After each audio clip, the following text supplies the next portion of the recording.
Hi, everybody. Welcome back to my quilt room. I've got a really pretty quilt pattern that I'm going to show you how to make today.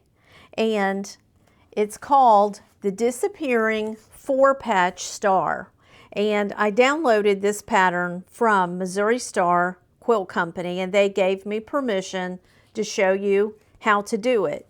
Now, if you follow me at all, you know I'm usually changing things, and I changed this a little bit. What you need to make this pattern are 2 charm packs. And if you don't know what a charm pack is, they're 5-inch squares, and they're usually from like a design line, and they give you a few pieces of each print that's in the collection. And they usually come in a pack of 40 or 42.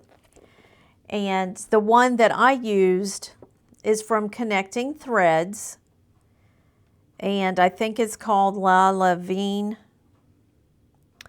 This one is fairly recent, so it's probably still available if you want to look for it on their website. They come in an array of colors. You can get solid colors. You can get like a solid color hue that has different prints, all in the same color, like this one is a blue.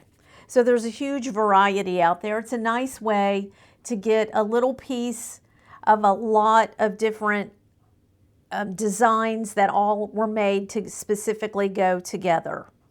Now what you're going to do, and this is how I did mine, is go through your charm pack and pick out 4. And I just randomly picked piles of 4. And you're going to sew them together like I've done here into a 4-patch. Try to put a few contrasting colors together. And then once you've got that sewn together with your ruler, come over 1.5 inches. Now, depending on what type of a ruler you're using, it might be a good idea for you to mark that line, maybe with a piece of painter's tape, just so you don't get confused with the lines on the ruler. And from the center, you're going to lay out at 1.5 inches, and then you're going to take your rotary cutter and you're going to make a slice, okay? And then if you have a rotary mat, you can turn your mat. If you don't, you could just literally turn your mat. And all the way around your 4-patch, measure out 1.5 inches from the center and slice until you have all 4 sides sliced. And then what you're going to do is take your middle unit and just rotate it all the way around the block, just like I'm doing here. And that's how you're going to sew up your charm squares. And then you're going to sew this 9-patch back together. And this will form the center of your star. The next thing you're going to do is take 2 different coordinating fabrics, 10-inch squares, and I had leftover 10-inch squares. I took some white to make as my background for the one behind me that I'm going to show you, and draw a diagonal line. This one is off-white. My contrasting color here is brown. And draw a diagonal line.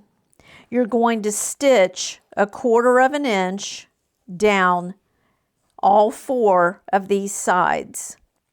And then you will cut your 10-inch square. You're going to cut it apart. You're going to cut on the lines, but you're also going to cut horizontally and vertically. And what that will do, they call that the Easy 8. That's going to give you 8 half-square triangle units that will become the star legs around your center. So let me show you that. You will have 8 of those, and you will need 4 4.5-inch squares as the cornerstone of your block. And so this is the partial one that I did. So you can see the 4 charm squares that were sewn together in the center to make the center of the star. And then when I used my 2 10-inch squares to make my quick 8, these are going to give you your star points. Now, when I do the easy 8, I will take half of my units and I will press to the dark side. The other half, I'm going to press toward the lighter side. And the reason that I'm doing that is when you sew these together to make the flying geese unit, when you lay them together, and I like to pin, and I will usually put in a pin just so there's no slipping. Where I pin them together, they nest really nice, and you can feel it with your fingers. And then stitch your 1/4-inch seam down the middle, and when you open it up, it gives you your star points. So this one would be this way, this one this way, and you've got your star points, and then you're finishing with your 4.5-inch square at each end. Now when this is all sewed together, then you'll stitch it all in one piece onto the center of the block, and it finishes out a 16.5-inch block just like this. I really liked the colors of the green and the purple that were in this collection line. And so what I did when I bought those, I bought some white.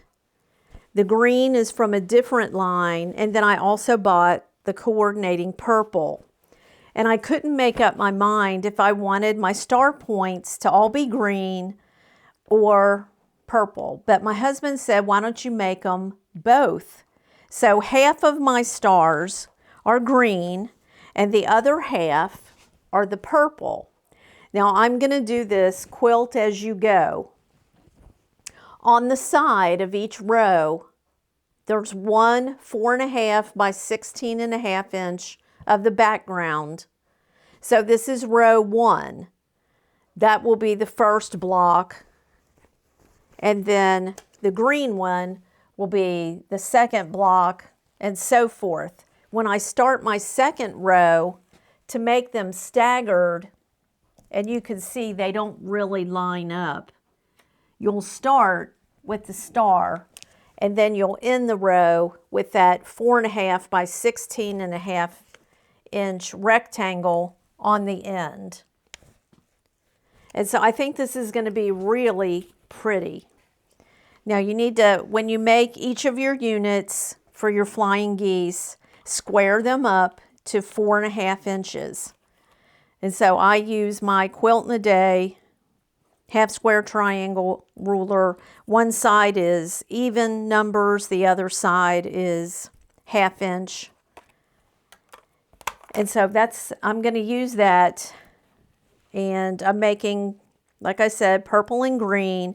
Now my borders, I'm going to do the top in green and the sides in purple. But to make it different, I'm going to use the vine and scallop ruler from Quilt in a Day. Turn it around so you can kind of see that. And I've used it before on 2 or 3 other quilts, and I haven't decided if I want to make the sides wavy or if I'm going to do an actual scallop. But as I get there to that point, I'll show you some progress along the way. On here, like I said, I'm doing them one block at a time, quilt as you go. And I'm quilting them, just doing a little bit of echo quilting with invisible thread on the front. I've got white thread on the back. So I hope the quilting shows up there good for you. So that's what I've been busy working on. And I have like 20 of these blocks to quilt. I tried to do some scrappy ones and just show you what it would look like if you just want to use up scraps and you have a lot of charm squares, where if you have two really contrasting colors, the star doesn't stand out as much because these colors are sort of medium tone and they kind of go together, but yet I think it makes a pretty star. I can see making these into cushions for my sister's front porch swing. I think those would be really pretty. So that is the Disappearing 4-Patch Star, and I hope you like it. I hope you give it a try. If you do, I'd love to see some pictures.